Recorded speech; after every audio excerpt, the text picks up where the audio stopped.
किस बात की टेंशन है आपको? आपने खुद ही तो अब्बू को जबरदस्ती घर वाले कर रहे हैं, उसके बाद इसका मेरे घर में आना बनता है। रिश्ते के लिए भेजा है। चलो खैरियत से आ जाए। अच्छा, मैं चाय बनाने जा रही थी। आप मेरे दिल को चैन नहीं आता, हर लम्हे एक खौफ के साए। मसील तरकेफा के आने वाले एपिसोड में आप देखेंगे कि दोस्तों मरियम अनिला की बातों को लेकर बहुत ही रो रही होगी और अपसेट भी होगी कि उसने उसकी बहन के बारे में और उसके घर वालों के बारे में कितना कुछ कहा, पर सप्तैन ने उसका वहां पर साथ नहीं दिया। जिस पर दोस्तों जब वो बैठी होगी और रो रही होगी तो सप्तैन आएगा और उसे कहेगा कि मैं जानता हूँ कि अनिला आपी की बातों से तुम बहुत हर्ट हुई हो, पर मैंने उनसे बात की है और उन्हें समझाया भी है। एक मिसअंडरस्टैंडिंग है, बस वो क्लियर हो जाएगी तो सब ठीक हो जाएगा। जिस पर दोस्तों वो उसे कहेगी कि वो सही तो कह रही थी, अब हम जैसे लोगों को डिजर्व नहीं करते। कहाँ आप लोगों का स्टेटस और कहाँ हम लोग की शादी भी वहाँ होती जहाँ आप ही चाहती, तो शायद आपको आज ये बातें ना सुननी पड़ती। मेरी वजह से आपको बहुत कुछ सुनना पड़ा। जिस पर दोस्तों वो उसे कहेगा कि तुम ये कैसी बातें कर रही हो, तुम्हें मैंने पसंद किया है, तुम शायद ये बात भूल रही हो। और रही बात स्टेटस वगैरह की, तो ये बातें तुम्हारे दिमाग में किसने डाली है? ऐसी कोई बात नहीं है, मोहब्बत स्टेटस वगैरह नहीं देखती। हाँ रही बात हया की, तो हया के बारे में मुझे शहीद ने बता दिया था, पर ये बात आप ही को मालूम नहीं थी, इसी वजह से ही वो ये सब कुछ कह रही थी। उसके बाद दोस्तों नेक्स्ट सीन में आप देखेंगे कि सप्तैन दोस्तों अनिला से बात करेगा और उसे कहेगा कि आपको मरियम के सामने ये सब कुछ नहीं कहना चाहिए था।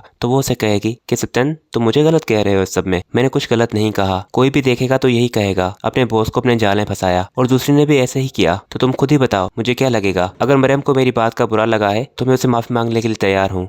तो सप्तैन कहेगा कि नहीं ऐसी बात नहीं है। तो सामने से दोस्तों जैसे ही मरियम आ रही होगी तो वो उसे कहेगी कि देखो सामने मरियम भी आ रही है, और फिर दोस्तों वहाँ पर वो सप्तैन के सामने ड्रामा करने लग जाएगी कि अगर तुम्हें मेरी बात का बुरा लगा है तो मैं तुमसे माफी मांगती हूँ, पर प्लीज सप्तैन को मेरे बारे में ये सब कुछ ना कहा करो। मैं नहीं चाहती कि मेरा भाई मुझसे बदजन हो, एक ही तो भाई है मेरा। और फिर यहाँ पर दोस्तों वो इमोशनल हो जाएगी और फिर सप्तैन अपनी सारी तवज्जो आप ही को देने लगेगा। उसके बाद दोस्तों नेक्स्ट सीन जो होगा मरियम और हया का होगा, जहाँ पर दोस्तों मरियम उसे बता रही होगी कि घर में क्या कुछ हुआ है। तो हया उसे कहेगी कि मुझे बहुत बुरा लगा कि मेरी वजह से आप लोगों के दरमियान दूरियां पैदा हो गई। तो मरियम उसे कहेगी कि नहीं ऐसी बात नहीं है, पर मुझे तुम्हारे लिए बहुत खुशी है।